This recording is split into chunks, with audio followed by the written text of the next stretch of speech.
हे भगवान, सुख देना तो बस इतना देना कि जिसमें अहंकार ना आए, और दुख देना तो बस इतना देना कि जिसमें आस्था न टूटे। जय जय श्री हरि विष्णु। हरे कृष्णा, राधे राधे। सभी भक्तों को सादर प्रणाम। भक्तों, आप नियमित प्रातः 5 बजे हमारे चैनल पर अधिक मास की कथा यानी पुरुषोत्तम मास महात्म्य की कथा श्रवण करते हैं। साथ ही प्रातः 5:30 बजे शिव महापुराण की कथाएं भी इसी चैनल पे सुनाई जाती हैं। तो आप सभी वक्त उन कथाओं को अवश्य ही श्रवण करें। साथ ही सभी वारों की कथाएं, तिथि ज्ञान इत्यादि की जानकारी भी आपको हमारे चैनल के माध्यम से दी जाती है। यदि अभी तक आपने चैनल को सब्सक्राइब नहीं किया है तो अवश्य ही कर लें। साथ ही बेल आइकन भी प्रेस कर लें, जिससे आने वाले हर नए वीडियो का नोटिफिकेशन आपको तुरंत ही मिल सके। भक्तों, पुरुषोत्तम मास महात्म्य में आपने कल अध्याय 2 की कथा का रसपान किया था। भक्तों, आज हम पुरुषोत्तम मास महात्म्य के अध्याय 3 की कथा आपको श्रवण कराने जा रहे हैं। तो भक्तों, आप सभी एकाग्रचित्त होकर पुरुषोत्तम मास महात्म्य की कथा का रसपान कीजिए। तो चलिए भक्तों, वीडियो शुरू करते हैं।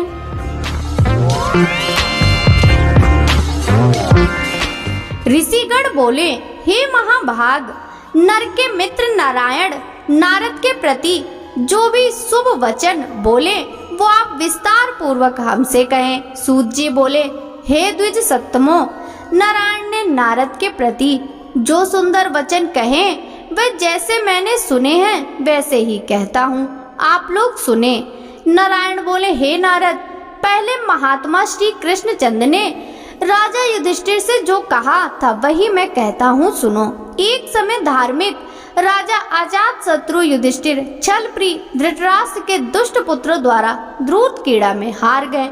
सबके देखते देखते अग्नि से उत्पन्न धर्मपरायणा द्रौपदी के बालों को पकड़कर उस दुष्ट दुशासन ने खींचा और खींचने के बाद उसके वस्त्र उतारने लगा। तब भगवान कृष्ण ने उसकी रक्षा की।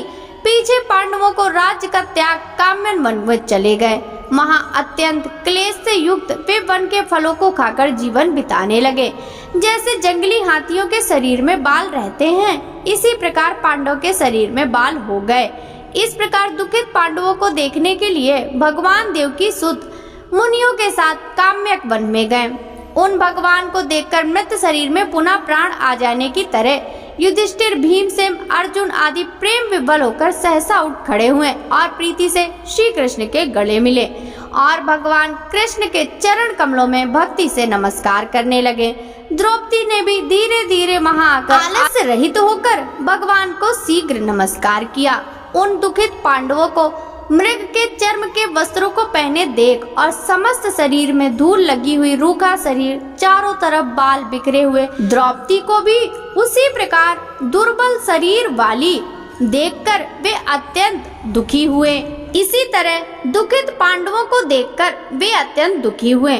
भक्त वत्सल भगवान धृतराष्ट्र के पुत्रों को जला देने की इच्छा से उन पर क्रुद्ध हुए।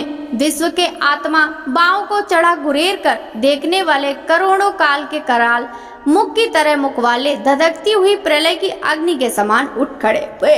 ऊंटों को दांत के नीचे जोर से दबाकर तीनों लोगों को जला देने की तरह ऐसे उद्यत हुए जैसे श्री सीता के वियोग से संतप्त भगवान रामचंद्र को रावण पर क्रोध आया था। उस प्रकार से खुद भगवान को देखकर कांपते हुए अर्जुन कृष्ण को प्रसन्न करने के लिए द्रौपदी, धर्मराज और लोगों से भी अनुमोदित होकर शीघ्र ही हाथ जोड़कर उनकी स्तुति करने लगे।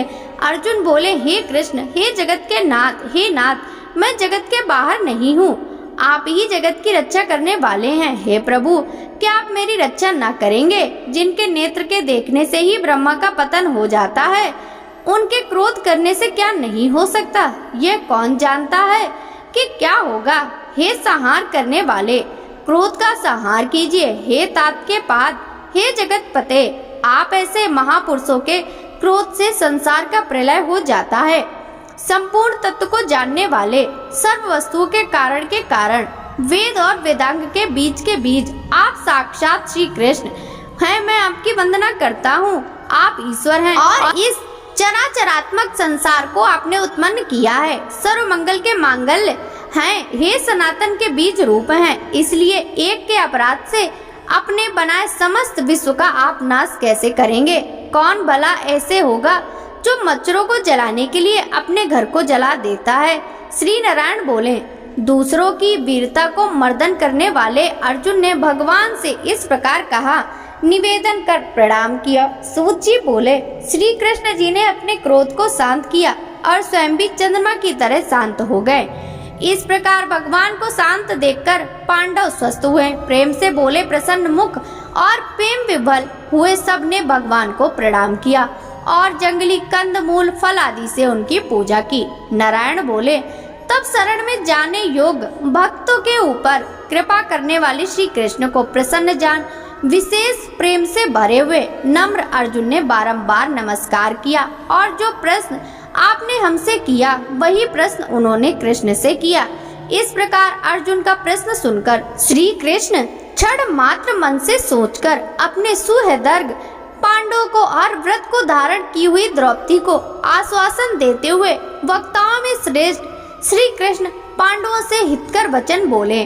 श्री कृष्ण जी बोले, हे राजन, हे महाभाग, हे विवत्सो, अब मेरा वचन सुनो। आपने यह प्रश्न अपूर्व किया है, आपको उत्तर देने में मुझे उत्साह नहीं हो रहा है। इस प्रश्न का उत्तर गुप्त से भी गुप्त है, ऋषियों को भी नहीं विदित है। फिर भी हे अर्जुन, मित्र के नाते अथवा तुम हमारे भक्त हो, इस कारण से हम कहते हैं, हे सुव्रत, वह जो उत्तर है वह अति उग्र है, अतः क्रम से सुनो। चैत्रादि जो 12 मास, निमेष महीने के दोनों पक्ष, घड़ियां, प्रहर, त्रिपहर, 6 ऋतुएं, मुहूर्त, दक्षिणायन और उत्तरायण, वर्ष, चारों युग, इसी प्रकार परार्ध तक जो काल है, यह सब और नदी, समुद्र, तालाब, कुएं, बावली, गढ़ैया, सोते, लता, औषधियां, वृक्ष, बांस आदि पेड़ वन की औषधियां, नगर, गांव, पर्वत, पुरियां, ये सब मूर्ति वाले हैं और अपने गुणों से पूजे जाते हैं। इनमें ऐसा कोई अपूर्व व्यक्ति नहीं है जो अपने अधिष्ठात्र देवता के बिना रहता हो। अपने अपने अधिकार में पूजे जाने वाले ये सभी फल को देने वाले हैं। अपने अपने अधिष्ठात्र देवता के योग के महात्म्य से ये सब सौभाग्यवान हैं। हे पांडुनंदन, एक समय अधिमास उत्पन्न हुआ। उस उत्पन्न हुए असहाय निंदित मास को सब लोग बोले कि यह वलमास सूर्य की संक्रांति से रहित है, अतः पूजने योग्य नहीं है। यह मास मल रूप होने से छूने योग्य नहीं है और शुभ कर्मों में अग्राह्य है। इस प्रकार के वचनों को लोगों के मुख से सुनकर यह मास निरुद्धोग, प्रभा रहित, दुख से घिरा हुआ, अति खिन्न मन, चिंता से ही ग्रस्त मन होकर व्यथित हृदय से मरणासन की तरह हो गया। फिर वह धैर्य धारण कर मेरी शरण में आया। हे नर, वैकुंठ भवन में जहाँ मैं रहता था वहाँ पहुँचा और मेरे घर आकर मुझ परम पुरुषोत्तम को इसने देखा। उस समय अमूल रत्नों से जटित सुवर्ण के सिंहासन पर बैठे मुझको देखकर यह भूमि पर साष्टांग दंडवत कर हाथ जोड़कर नेत्रों से बराबर आंसुओं की धारा बहाते हुए धैर्य धारण कर गदगद वाणी से बोला। सूत जी बोले, इस प्रकार महामुनि बद्रीनाथ कथा कहकर चुप हो गए। तब नारायण के मुख से कथा सुन भक्तों के ऊपर दया करने वाले नारद मुनि पुनः बोले। नारद बोले, इस प्रकार अपनी पूर्ण कला से विराजमान भगवान विष्णु के निर्मल भवन में जाकर भक्ति द्वारा मिलने वाले, जगत के पापों को दूर करने वाले, योगियों को भी शीघ्र न मिलने वाले जगत को अभय दान देने वाले ब्रह्म रूप मुकुंद जहाँ पर थे, उनके चरण कमलों की शरण में आया हुआ अधिमास बोला। इति बृहन्नारदीये पुराणे पुरुषोत्तम मास महात्म्ये तृतीयो अध्याय संपूर्णम। हरि शरणम। भक्तों, आगे की कथा का वृतांत हम कल के अध्याय में श्रवण करेंगे। सभी भक्तों को हरे कृष्णा, राधे राधे, हर हर महादेव।